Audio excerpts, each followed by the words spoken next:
Have you ever felt like society's standards were too much for you, or that you couldn't control your worries? You're not the only one if you said yes. A lot of us spend our whole lives worrying about things that may not be as important as we think they are. But what if there was a way to get out of this stuck state? A way to get through life with less stress and more peace of mind? We're going to learn a lot about a philosophical method today that could help you live a better, more fulfilling life. The art of not caring is not about being apathetic or not caring about other people.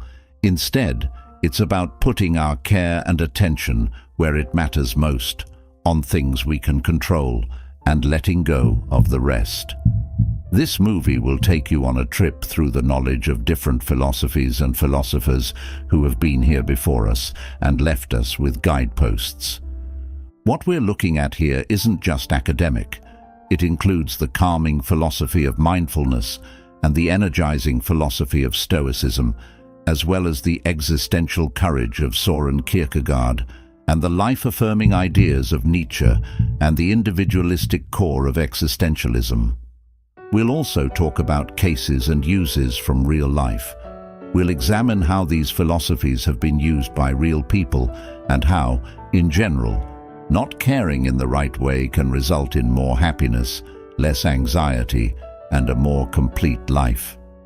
But what do we really mean when we say not caring in a philosophical sense?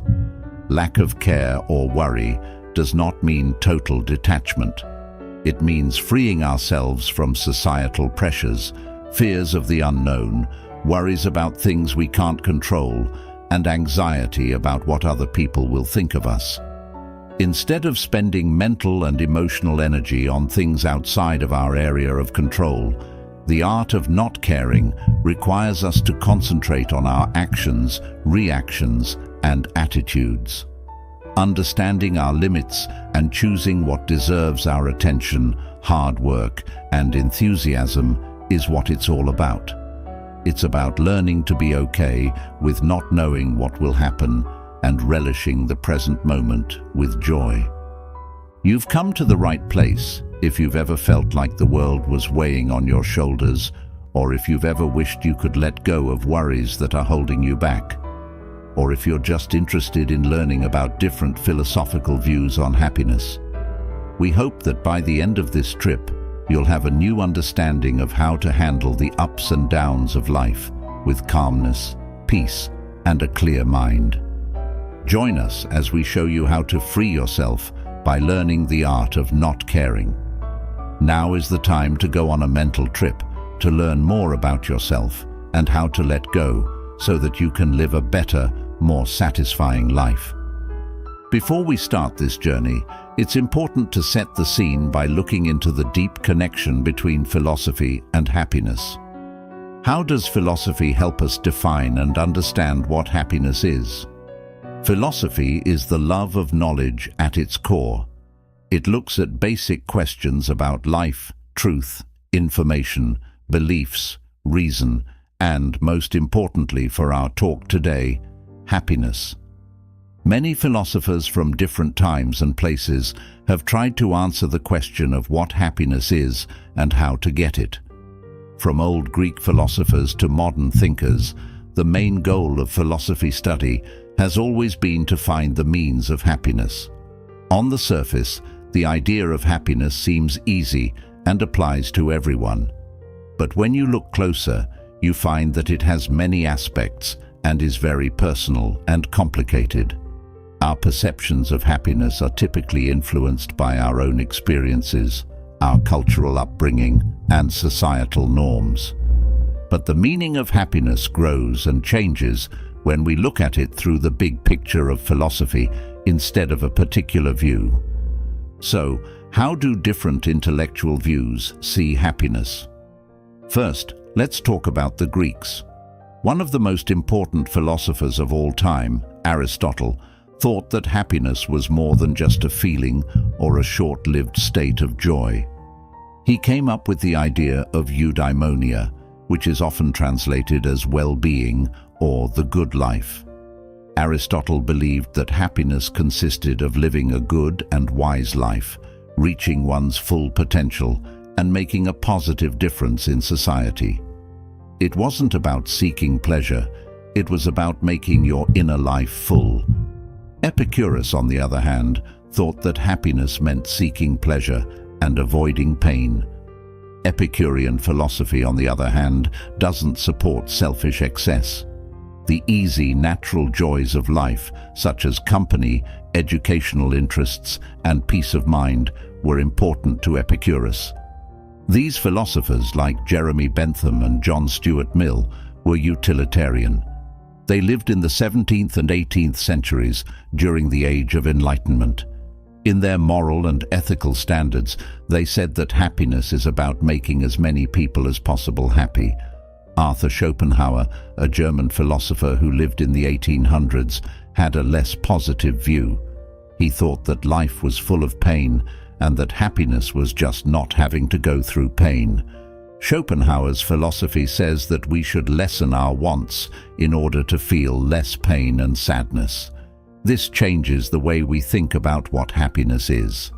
Then there were the existentialists of the 20th century, such as Jean-Paul Sartre and Albert Camus. They thought that life has no meaning by itself, and that it's up to each person to find their own happiness and purpose. They embraced sincerity and personal freedom while rejecting societal rules. Also, we can't forget Eastern philosophy practices like Buddhism.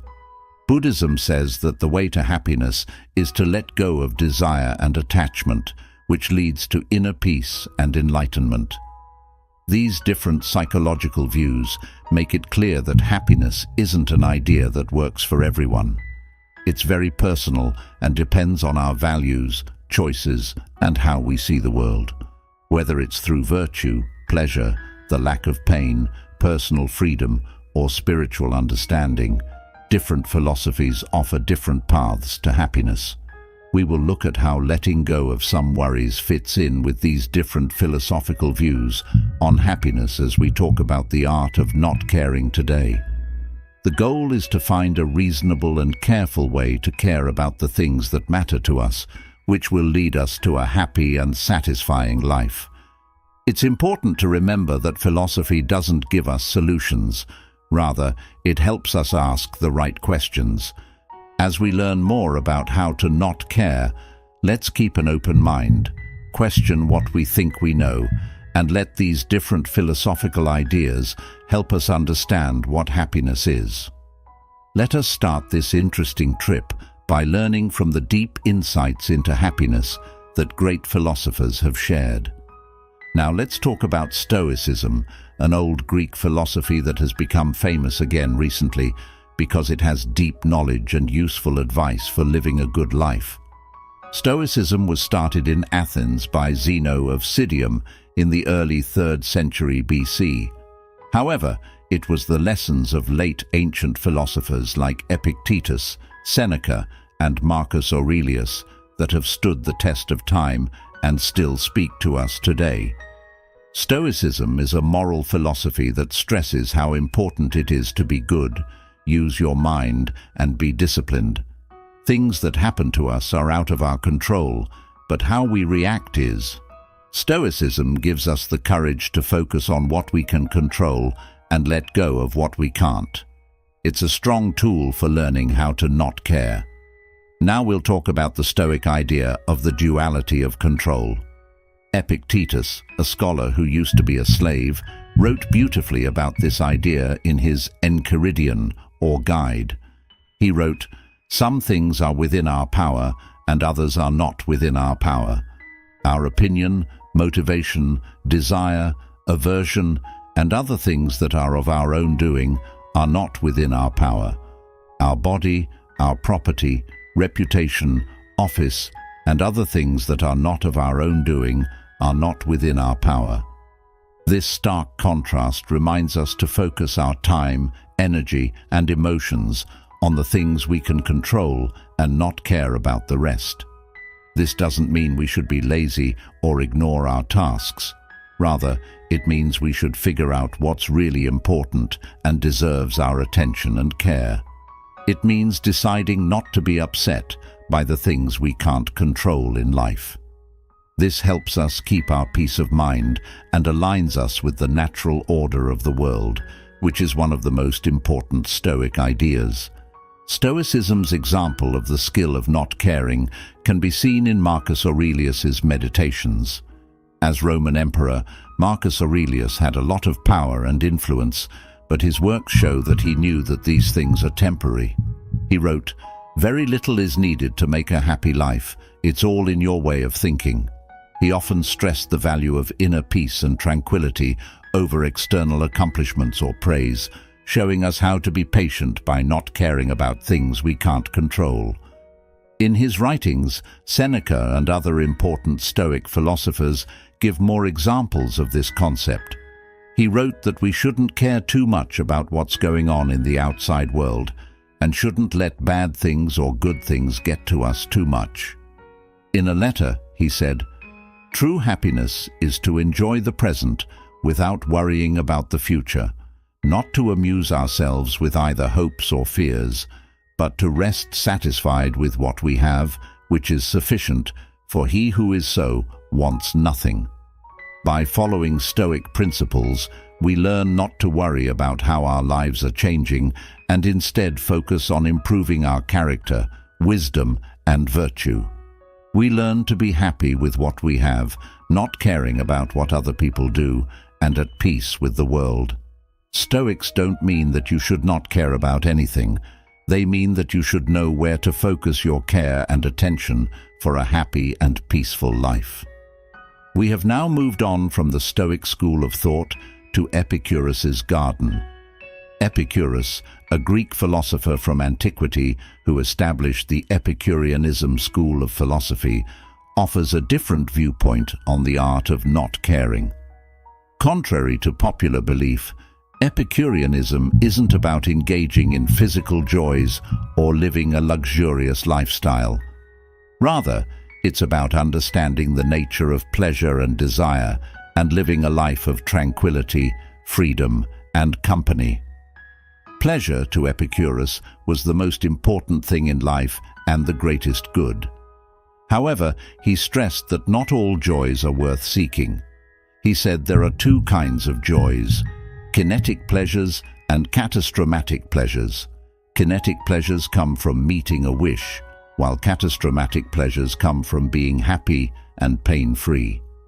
The great philosopher Epicurus said that the best kind of life is one in which we can enjoy the simple pleasures of life without being rushed by wants all the time. What Epicureanism says about societal standards and material wants is an important part of the art of not caring. Epicurus promoted a simple lifestyle away from the busy Athens society. His view was that many of our wants, like the need for money, fame, or power, are formed by societal standards and are not natural or necessary. Epicurus said that these wants often cause more harm than good because they are never-ending and keep us wanting more. Epicurus famously said, "If you want to make a man happy, don't add to his riches, take away from his desires." This wise view tells us to ignore the pursuit of material wealth and societal status in favor of cultivating inner tranquility and forming meaningful connections. Epicurus's ideas about fear, especially the fear of death, are also very interesting. He said death doesn't matter to us because death doesn't exist when we don't, and we don't exist when death does. Epicurus gives us the courage to let go of our fear of death, which frees us to live more easily and happily in the here and now. So how do these ideas make your life better? We can find happiness and mental peace by knowing what our wants are, telling the difference between ones that are important and ones that aren't, and learning how to control them well. We free ourselves from unneeded worries and stresses by deciding not to care about societal standards or the fear of death, which makes room for real happiness and tranquility. Epicureanism teaches us that happiness doesn't come from having things or being important, but from being at peace with yourself and not having to deal with pain or trouble. This philosophy teaches us to enjoy the easy things in life, like company, thought, and not having to worry about what other people want or fear. It also teaches us how to not care about other people. The Epicurean way of life tells us to rethink our wants and values, to let go of societal standards and pointless fears, and to enjoy life's simple, long-lasting joys. Let's keep these ideas from Epicurus with us as we go on our trip. Allow pleasure and desire to play a part in our lives, and let's learn to disregard things that don't include our long-term happiness. Thank you for joining us as we continue our philosophical look into how to not care. Next, we go to Denmark in the 1800s and meet Soren Kierkegaard, who is known as the founder of existentialism. Unlike the other philosophers we've talked about so far, Kierkegaard lived in a very different time and culture. The person, their emotions, freedom, choice, and subjective life are the main topics of Kierkegaard's philosophical philosophy. He thought that truth is relative and that each person had to figure out how to live their own life on their own. His works give us a deep look into the mind of a person by exploring anxiety, hopelessness, and the search for meaning. The jump of faith in the face of life's riddles and unknowns is one of Kierkegaard's most well-known ideas. Kierkegaard said that people who want to find meaning and get over their sadness should take a leap of faith and become religious. The idea behind the leap of faith is not limited to religion, even though it is often used in religious contexts, especially in Kierkegaard's works. This is about being okay with not knowing what will happen and having the courage to make choices without knowing for sure. Uncertainty is the root of a lot of our daily stress and anxiety. We worry about what might happen in the future and find it hard to make choices when we can't see what will happen. What if, though, we decide not to care about this chance? What if we take that leap of faith, know that we don't know what will happen, and make our decisions with courage and conviction? Kierkegaard said, "Life can only be understood backwards, but it must be lived forwards." This quote fits with what we're talking about because it reminds us that we can learn from our mistakes and gain knowledge from them, but we can't know or control what will happen in the future. So, deciding not to worry about what might happen in the future doesn't mean you're careless or don't care what happens. Instead, it's about getting rid of our crippling fear of the unknown so that we can fully live in the moment and do what we believe is right. By freeing us from the weight of fear and anxiety, adopting Kierkegaard's leap of faith could lead us to greater happiness. When we stop worrying too much about what might happen, we can focus on the here and now and do things that are in line with our values. We free ourselves to live an honest life without being constantly worried about what might happen in the future when we do this. Kierkegaard's psychological philosophy makes us think deeply about our own lives, our worries, and our freedom. He thinks that the leap of faith is a way to deal with the unknowns in life, not by trying to guess or control the future, but by facing these unknowns with courage and focusing on who we really are. Let's face the unknowns of life with courage, caring less about the things we can't control and more about living fully and honestly in the here and now. From the busy streets of Denmark in the 1800s, our intellectual journey takes us to ancient India, where Siddhartha Gautama, better known as the Buddha, created Buddhism, a deep philosophy and way to spiritual awakening. Buddhism is a non-theistic religion that has a special view on happiness, pain, detachment, and how to stop worrying about things that are temporary and will not last. In Buddhism, happiness is not the same thing as in many Western philosophies.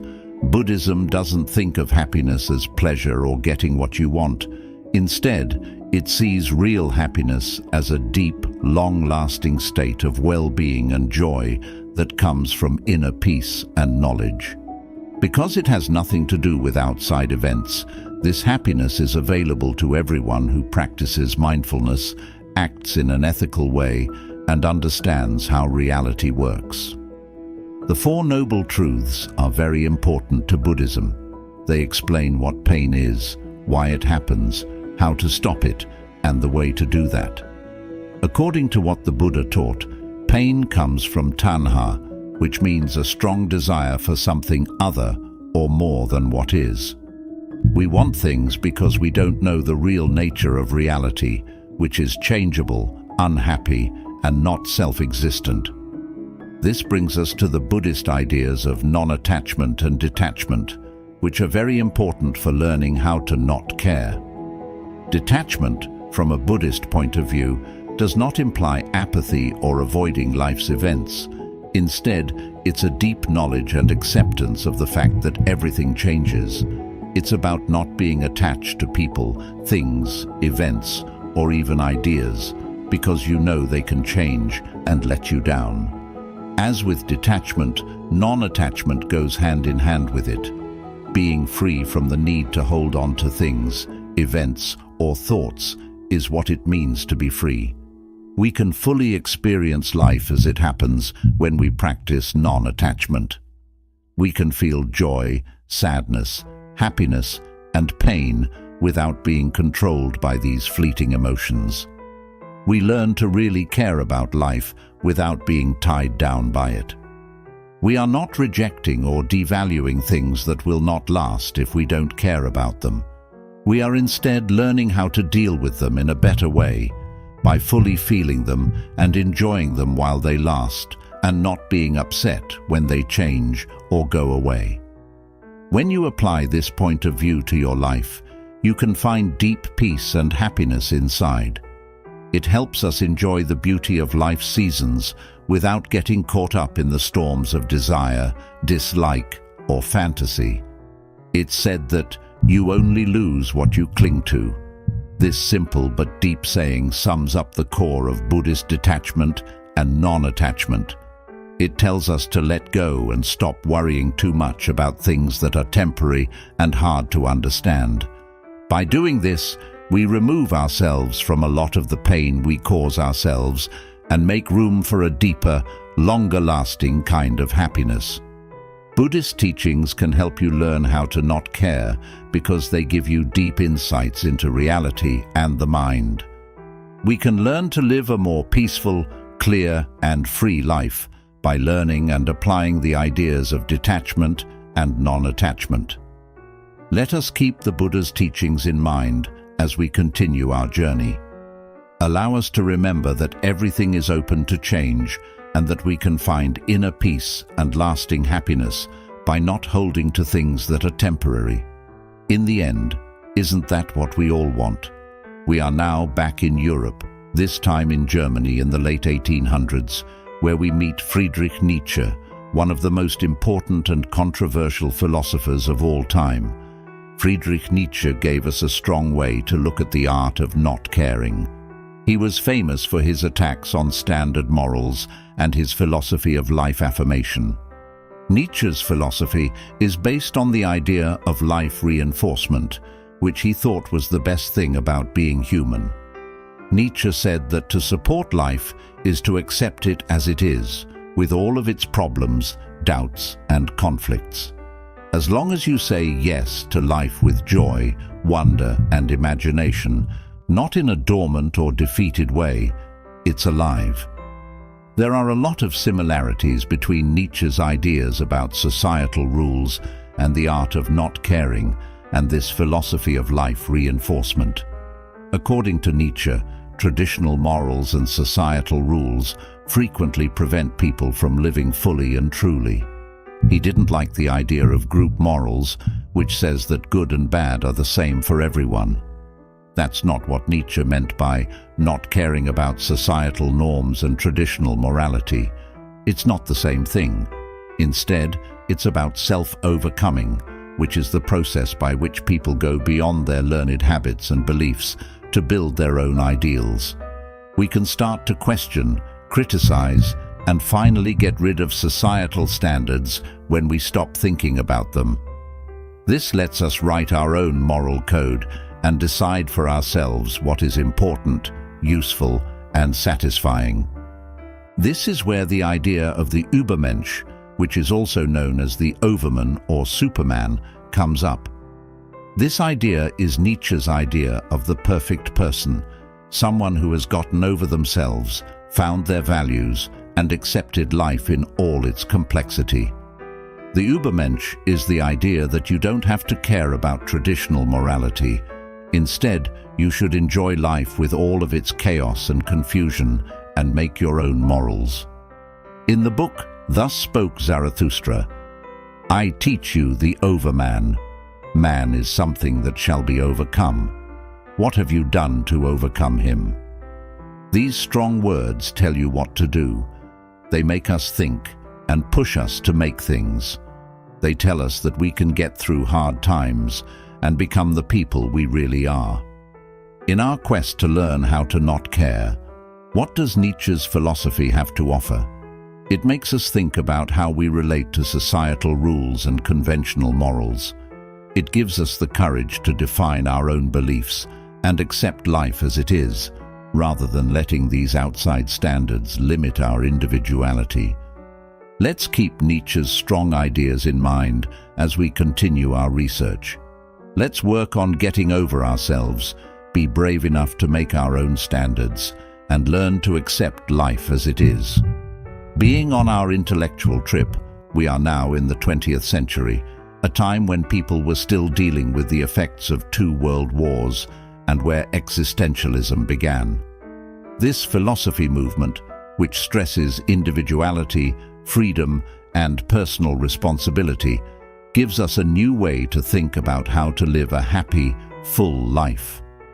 Existentialism, which has its origins in the writings of Søren Kierkegaard and Friedrich Nietzsche, gained popularity when philosophers like Jean-Paul Sartre and Albert Camus rejected conventional philosophical categories.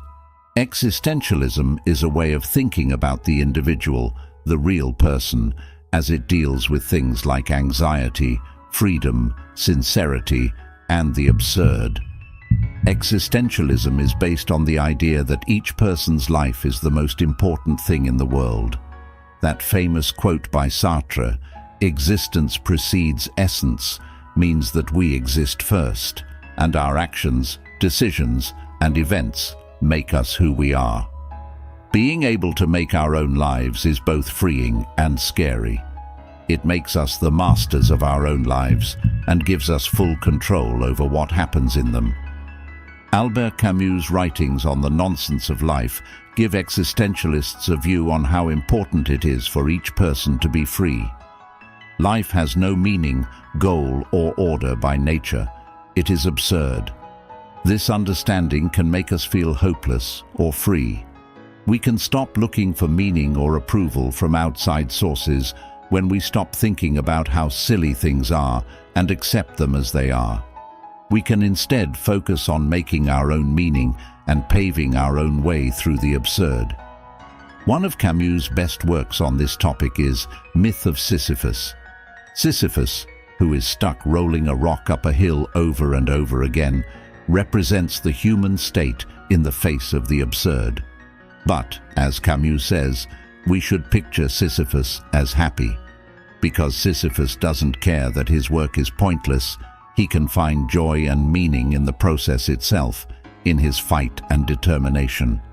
We want to know what existentialist philosophers like Sartre and Camus can teach us. We are free to choose, act, and make our own character, as they tell us. They teach us that life is silly, and that if we don't care about how silly it is, we can stop looking for approval from other people and make our own meaning. In the face of the absurd, they tell us to enjoy our freedom, take charge of our lives, and make our own way. Thanks a lot.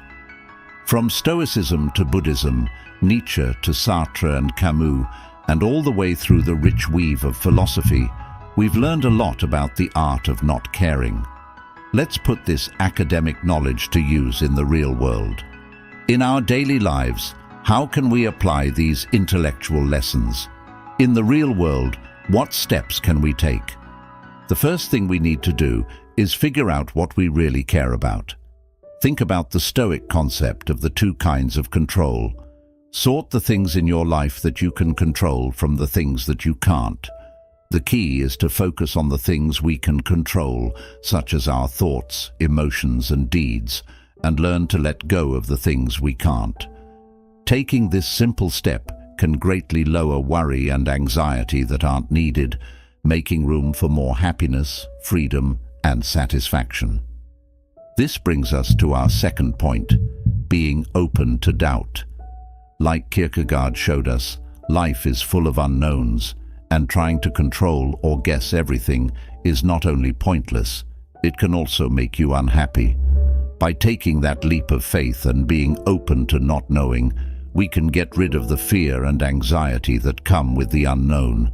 It becomes clear to us that doubt is a chance for growth and change. In the third step, you have to face societal standards.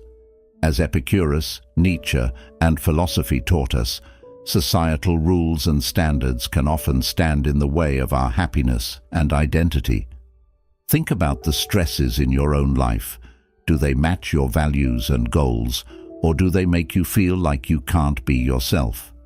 Not thinking about these societal standards doesn't mean you're ignoring your duties or turning cold. Instead, it's about getting back your freedom to choose your own path, set your own ideals, and make your own character. The fourth step tells us to accept that life is silly. Based on Camus's wise words, we can recognize and accept the nonsense that is there. Instead of looking for meaning or approval from other people, focus on making your own meaning. This could happen through your hobbies, your job, your relationships, or your own growth. Find happiness in the process, in your Sisyphean battle. Although these steps can serve as a guide for us on our trip, they are not without difficulty to apply. It takes patience, courage, and self-compassion to go on this journey for a lifetime. There may be times when you feel doubt, fear, or confusion. Do not forget that it is okay to feel these emotions. They are normal for people. Recognize them, learn from them, and let them guide you instead of fighting against them. Some of you may be wondering how you can use these ideas right now. In this process, mindfulness can be a great help. To be mindful, you have to be fully present and pay attention to the present moment without judging it. It enables us to watch our ideas, emotions, and experiences without becoming engrossed in them. As an easy way to practice mindfulness, sit in silence for a few minutes every day and focus on your breath. Feel the air coming in and going out of your body. Bring your mind back to your breath slowly if it wanders. Being present, accepting things as they are, and not attaching to them are all important skills for learning how to not care. Remember that not caring isn't the same as being indifferent or neglectful. It's about figuring out what really matters, about accepting life with all of its unknowns and silly things, about finding your own soul amidst societal standards, unknowns, and the silly things that happen in life. Now that this look at the art of not caring is over, let's take a moment to think and maybe set the stage for what comes next. From the Stoic philosophers of ancient Rome to the existentialists of the 20th century, we've been on an interesting trip through time to look at how these philosophical schools have thought about the idea of not caring. We've looked at the Stoic principle of the dichotomy of control and learned that the way to tranquility and happiness is to figure out what we can control and focus our attention and energy on that.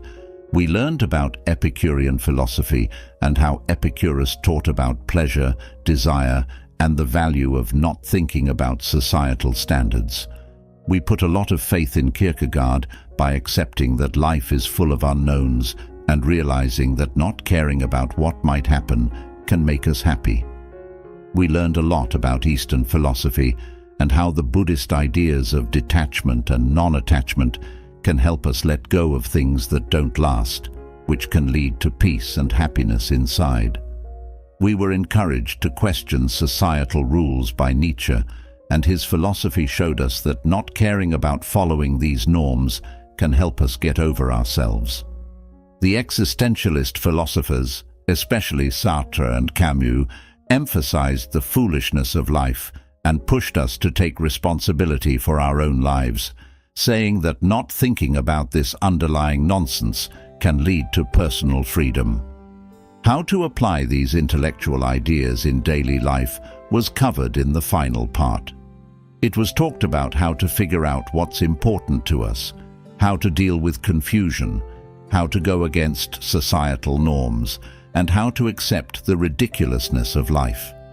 We also talked about some problems that might come up along the way, and the easy mindfulness method that can help you develop present, acceptance, and non-attachment. However, this discovery is just the start of your trip. The skill of not caring is not a place you can get to, but a way of life that you can follow. It takes self-compassion, patience, and courage. As you continue to learn more, remember to apply these intellectual ideas to your own life, to figure out what's important to you, and to let go of things that aren't good for you.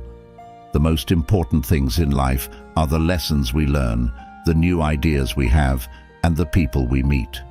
Don't care about what other people think. Try not caring about what other people think and see what changes, freedom, and happiness it brings you. Remember that the path to not caring isn't about becoming apathetic or careless. It's about being yourself, taking back your freedom, and making your own way. It's about finding your own soul in the midst of societal standards, uncertainty, and the fact that life is just plain silly.